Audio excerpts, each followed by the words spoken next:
back. Lakad natin ngayon. Papunta tayo ng Busted Knuckle kasi may schedule na trail sa Sabado. So siguraduhin lang natin na nasa kondisyon itong RAV4 para walang aberya syempre pagdating sa trail. So bisitahin natin si Busted Knuckle kasi tawag nito, nagpalit tayo ng radiator, di ba? Kaso pansin ko, narinig niyo yun, masabit din yung ano. Anyway, palit tayo ng radiator pero pansin ko nagbabawas na naman yung reserva pero wala namang tulo, which is good. So mukhang ano lang naman to, basic check up. Sabi yung thermostat yung kailangang i-address naman ngayon. So hopefully may pyesa si Jonas. Pero bagong lahat, magpagas muna tayo. Pumupugak na.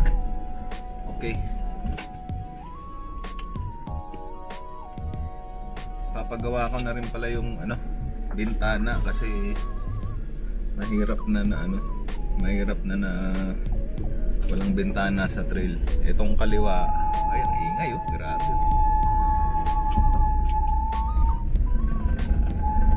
Itong kaliwa, umakyat baba pa pero mukhang mamamatay na.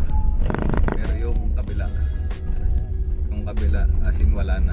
So kailangan lahat yun ma-address bago tayo sumabak sa trail. Yun lang.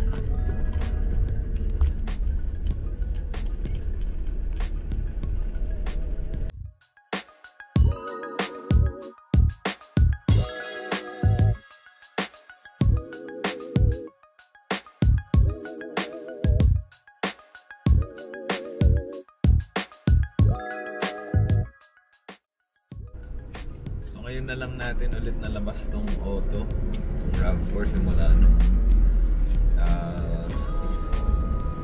simula nung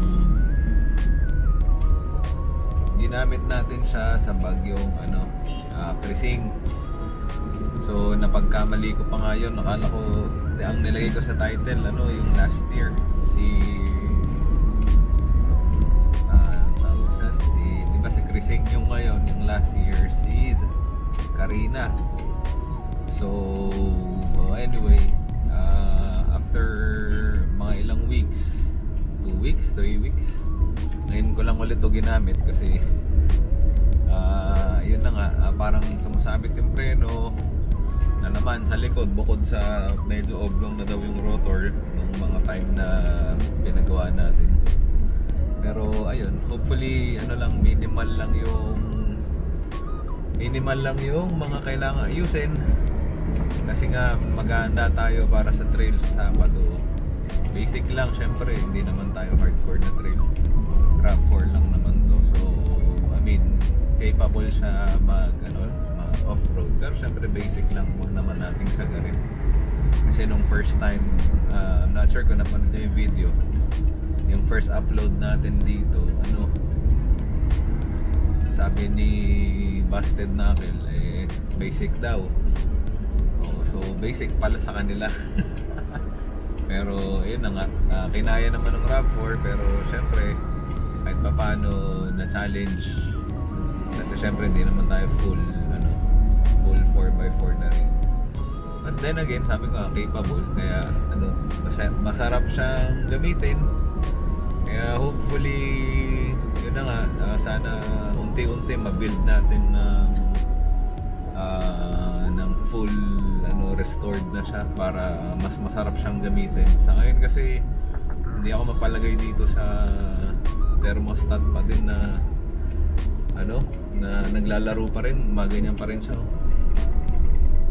Although hindi naman nararamdaman ko naman yung fan yan tulad ngayon na nag-work naman siya, so all good. So syempre habang meron yan, yung prone, hindi tayo masyadong prone mag-overheat. Pero ang iniisip ko naman ngayon, hanggang kailan ba yung fan hanggang kailan ba siya mag-work. Sana hindi naman pa siya sirain. Although ang pangit ng tunog, ang lakas. Maririnig mo. Good thing din kasi alam kong gumagana siya. Anyway, yun na nga, on the way tayo kay tropa, kay Busted Knuckle, kay Jonas para matignan, syempre makita bago tayo sumabak sa bundok. Konting kwentuhan natin. Introduce ko kayo doon sa sa ating trusted na mechanic. Sila yung gumagawa dito. So ayun, kita tayo doon.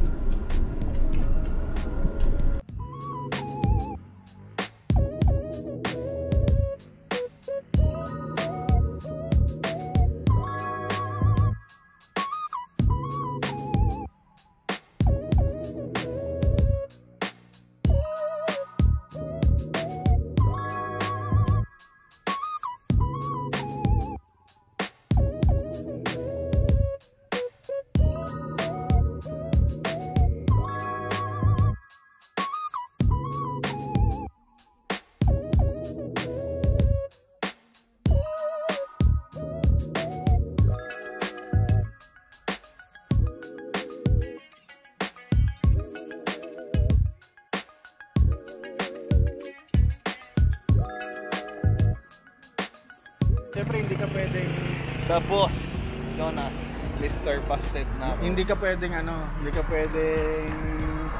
doon ka mawawala sa Test drive kami para malaman kung anong Thank you. kung anong status ng preno. The master. Pakiramdaman mo na din ano yung talagang mga problema ba. Kasi kung ako yun ang normal kong reklamo. Hindi naman siya nag-overheat, hindi naman natutuluyan. Kasi di ba nakailang buntok na tayo na natuyuan pa nga ng tubig, naalala mo yung nakit mo doon sa puta, hindi naman siya nag-overheat. Sumato.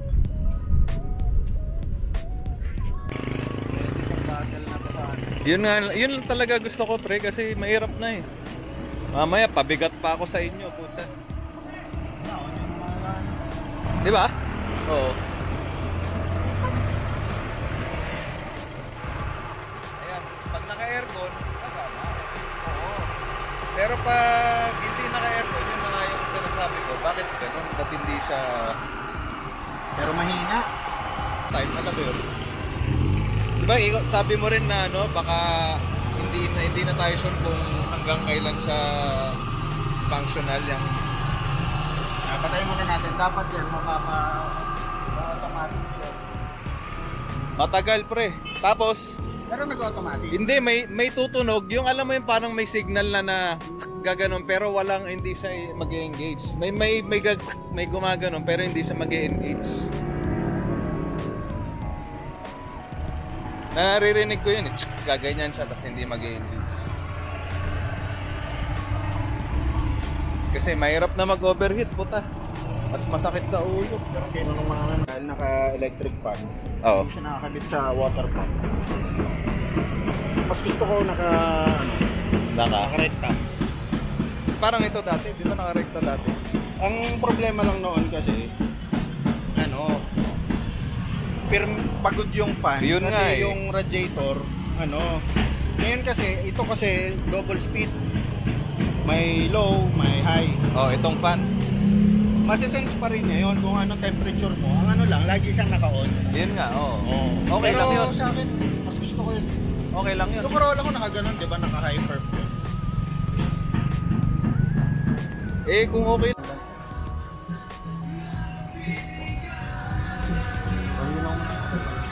Tagal date mo na lang. Boss Eman. Palitan na lang ng off yan. Baka pag hininang, baka umurong yung butas. Diba si Martin, no? Ang galing mga likot. Ang pa kinakalikot mo? Wala boss, kotse lang. Ikaw yung mangangalikot ng hindi kotse. Oy, bawal yung ganon.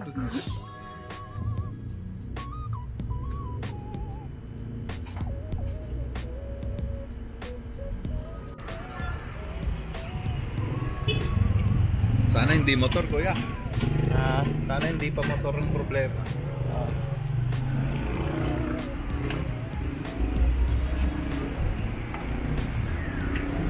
ginagawa sa RAV4.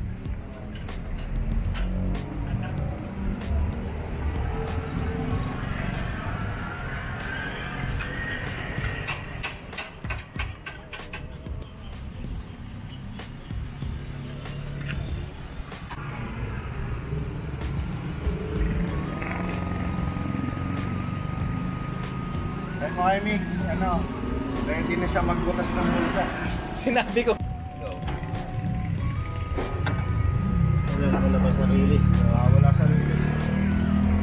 Kaya matigas. Okay, so may iwan muna to kasi bukas pa dadating yung motor. Kaya sana pagka na-repair gana na yung mga bintana. Mahirap kasi walang bintana. Bukas, babalikan ko to. So, commute tayo pa uwi ngayon. Okay, see you tomorrow.